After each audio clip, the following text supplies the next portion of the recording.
Let's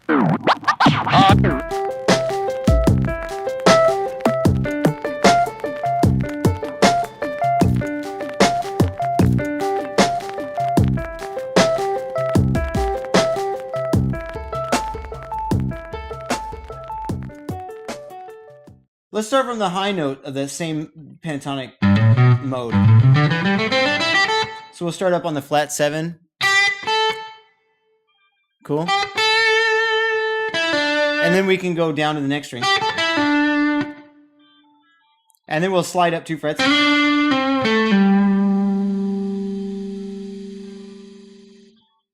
Cool. And then we can put our pinky on the 5th fret of the A string, but just to slide, so we can slide up to 10. Cool. Yeah, and then pull off to the index finger, and then cool, and then we'll end on the 9. That'll be kind of nice. So we're just descending down pentatonic modes, you know? Like we have this pentatonic mode, this one, and this one. So I'm just kind of descending 2 strings down each. And then I'm ending on the 9. You know? Cool. Or you could do, that'd be really cool. You could end on the 9. Which is pretty cool, or you could bend the pinky up to the A. That's tricky. Anyways, that's just an example. So we've got a pentatonic skeleton, and then some kind of end. Cool. Kind of depends if you want to end on a scale tone or not. If you want to end on a scale tone, that sounds cool. If you want to end on a chord tone, that's tricky. All right, so now let's try to go in and change some of the notes, maybe make it a little jazzier. So instead of doing, actually, you know what? Let's try to keep the notes we had last time. We had flat 5 in there. We had a 6th and a major 7. So we could start off the same, root flat 7, and then we could do the 6th. So, yeah, I'm doing the 7th fret of the B string, which is the 6th degree of the scale. And then the flat 5. Good. Cool. And then on the next string, instead of doing 7-5, 7-5, how about this? Let's do 7-5, 7-6. And that gives us our major 7 over the minor chord, just from melodic minor. So what we kind of do is like we got our minor pentatonic, and then we're changing some of the notes to get the major 7, and the 6th, which makes it melodic minor, and then sometimes we're throwing in a flat 5, like from the blues pentatonic. That's kind of the hybrid that we're coming up with. So we've got.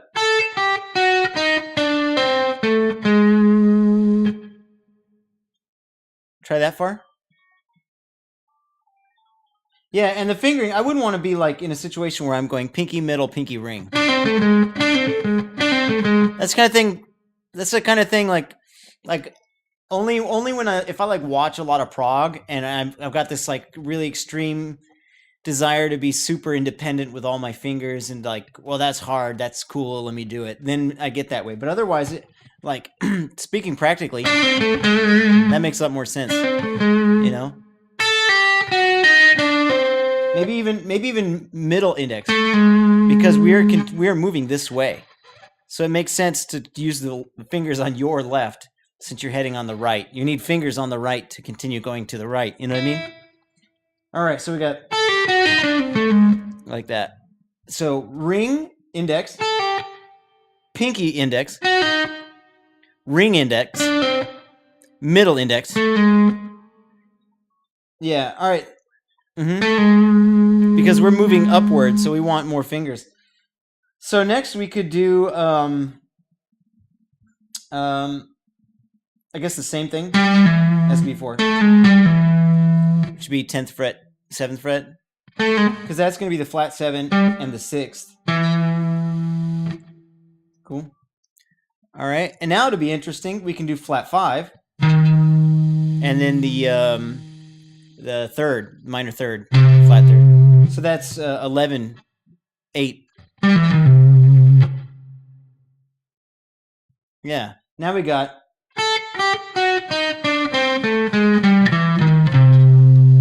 Maybe slide it down to the root. That's really cool. Boy, that's a cool lick. Oops.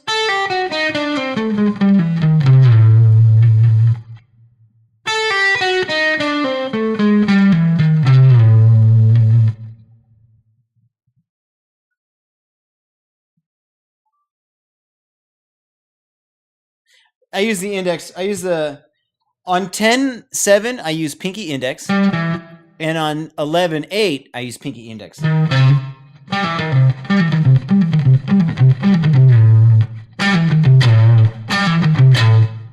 Yeah, cool. So now we have. Let's walk through from the beginning. We got ring index, pinky index, ring index, middle index, pinky index, pinky index, and then the A. Yeah.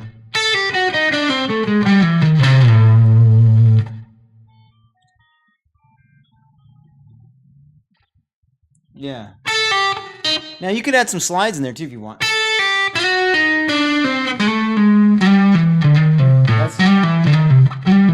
That's pretty cool. If you did that like that'd be really cool. That'd be hard. Yeah.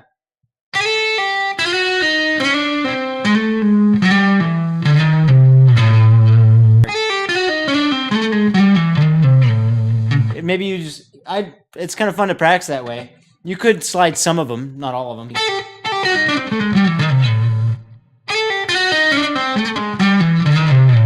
But anyway, we started with this.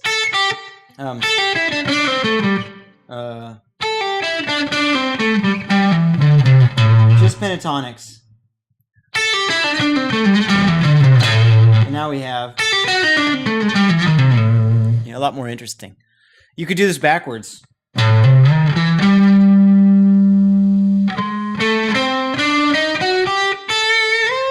Wow, that's cool.